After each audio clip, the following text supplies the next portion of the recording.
The two most basic functions in C language are one is printf and the other one is scanf. In the previous videos we have covered printf. In this video we'll be covering scanf. Okay, so before getting into the scanf program, just I want to tell you what is meant by scanf. Okay, so previously what we were doing is simply we are just assigning some value int a equal to 5 and we are printing that value. Okay, so but now what we'll be doing is instead of assigning a single value to a, just we'll be declaring the variable and we'll be assigning the value at the runtime. Okay, what is that runtime? I'll be explaining you shortly. Okay, so and one more thing I want to explain is in C we have different type of data types. Mainly we'll be concentrating on three types. One is integer and the other one is float and the other one is character. Okay, so we have many data types, but as I told you, we'll be concentrating or we'll be using mostly in real time only these three types. Okay, so for integer the shortcut is int. For decimal we'll be calling in C language float. Okay, for float the shortcut is float only, and for characters in the sense alphabets, okay, letters. Okay, for letters we'll be using character in C language. The shortcut of character is char. Okay, for more information you can go through data types concept in your C language. Okay, so we are using these three different types in this video. Okay, after using data type, what we need to do, we need to take a variable. Okay, int a, float b, character c. Okay, now I want to give the value for a at runtime. So that's why what I'll be doing is scanf. Okay, what is the type for integer? It's percentile d. Okay, so percentile d comma a. Okay, so for printf what you'll be doing, printf percentile d comma a. What's the meaning of printf percentile d comma a? The compiler will be understanding it need to print some integer value of a, but here instead of printing we need to save the value in a. Okay, there we are getting the value of a, here we are saving the value in a. So that's why here instead of a we'll be using ampersand. Okay, this symbol is called ampersand. So scanf percentile d a. Okay, similar way scanf percentile f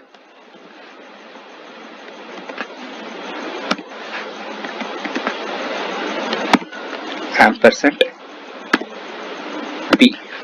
Okay, in the same way scanf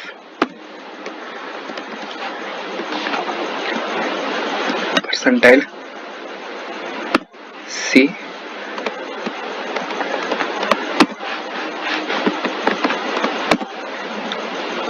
comma ampersand c.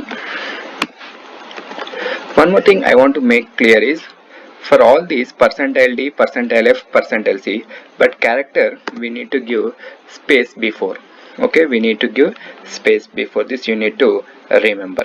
Okay, so why I'm giving percentile d? Because a you have declared of integer, for b you have declared float, so that's why percentile f, for c you have declared character, so that's why space percentile c. Okay, if you give percentile d for all the three, then it's compile error because these are of different data types. That's why you need to give percentile d, percentile f, percentile c. If you give percentile d for all three or percentile f for all three or space percentile c for all three, you will be getting error. So based on the data type you need to give the format and percent a and percent b and percent c.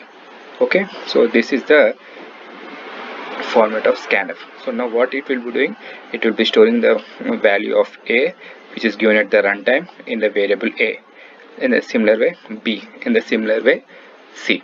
Okay, so make sure that we need to ask the user to give some value. Okay, so that's why we'll be asking enter a number. Okay, So when the user comes to know that okay, enter a number, so he'll be giving the number. That number will be stored in a with the help of this syntax. Okay, and again for float also we need to tell the user to give some float number. So printf, in the similar way you need to use one more printf. So if you see here, printf enter a number, so user will be giving some number at the runtime, so it will be saving in a in the similar way b, in the similar way c. You are storing, but finally you need to show that it got saved, so that's why. Okay, again as I'm using one more printf, here I'll be putting as /n. Okay, so here the number is, okay, what is the number is as a. Okay, if I print the number is a, then I'll be getting just the number is a, so the number is percentile d. Okay, in the similar way I need, so make sure that as I told you, for every printf just percentile d comma a, percentile f comma b, percentile c comma c. But when you are saving, percentile d comma and percent a and percent b and percent c. Okay, now let us see the output. So enter a number 8, enter some decimal number 8.7 and enter some letter h. Okay, so now you are getting the number is 8, the decimal number is 8.7 and the letter is h. So what is this runtime is, so before you were assigning value here itself, but now you are assigning value 8 at the runtime. Means runtime is nothing but when the program is running. Okay, so after running you are giving the value, so that's why it's called running time. Okay, so to give the value to a at the runtime we will be using scanf. Okay, so here we are giving values to different data types, that is int, float, char, at 3 different variables in runtime, so that's why we are using 3 scanf functions. Okay, so this is the basic program. So if someone can ask me like, if this is a program of scanf function, but why we are using printf for this? Okay, so it is fine if you don't use printf also. Okay, so what is the meaning of this two double slash is commenting, which I'll be explaining in upcoming videos. Okay, for time being just remember, if I put these two double slashes before any statement, it's mean I'm removing the statement from the C program. Okay, so this line meaning is same as erasing the statement. Okay, so both are same. Okay, now we'll see what happens if we use only these 3 scanf functions without using 3 printf functions. Okay, run.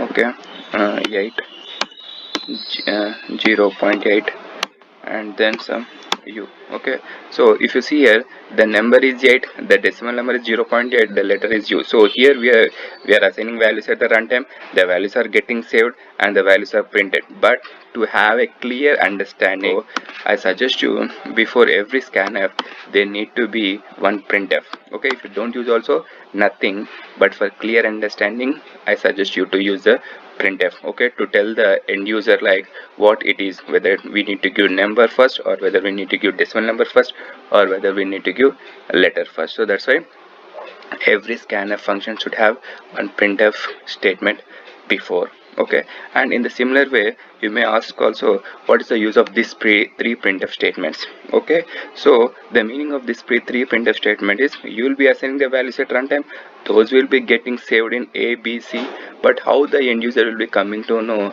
whether these are saved or not, we need to display. So that's why we'll be using these three printf statements also. Okay, so that's why for every scanf we need to use two printf. So for one scanf we'll be having two printf, one before and the after. Here we are dealing with three different data types, so that's why we are using three scanf functions of one printf. So if we use n scanf functions, you'll be having 2n printf functions necessarily using. Okay, so that is the basic program of scanf.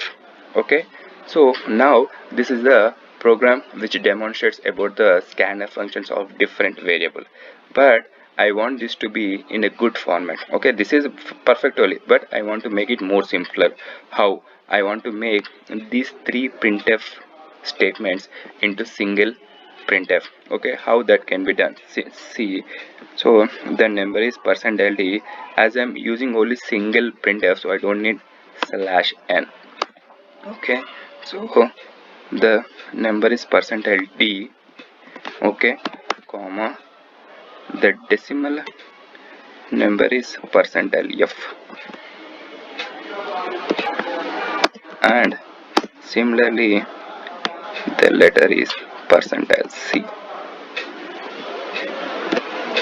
Okay, so remove these two printf statements. Okay, here I did nothing, just I am converting three printf statements into single printf function. Okay, the number is %d, the decimal number is %f, and the letter is %c, comma a, comma b, comma c. Okay, so now we'll try to run. Enter a number, 9, enter some decimal number 8.9, enter some letter O. So if you see, the number is 9, the decimal number is 8.9, and the letter is O. Okay, so we have converted these three printf statements into single printf statement. Okay, in the same way we can even convert these three printf scanf function also into single statement. How? I'll be explaining you. Okay, so first enter a number, okay, then decimal number, okay, and finally, okay, letter, and a %d, %f, %c, comma, ampersand a, comma, and %b, comma, and %c. Okay, so remove these two printf scanf statements and now try to run. First enter number 6, then decimal number 7.9, and finally letter some s. Okay, if you see here, the number is 6, that is number is 7.9, and the letter is yes. Okay, so the before program is also correct only, but we are making it simpler by converting all the three printf statements into single printf statement, and by these three printf scanf statements into one printf scanf statement. Okay, so here also the same logic, we are using one scanf statement. For those we have two printf statements.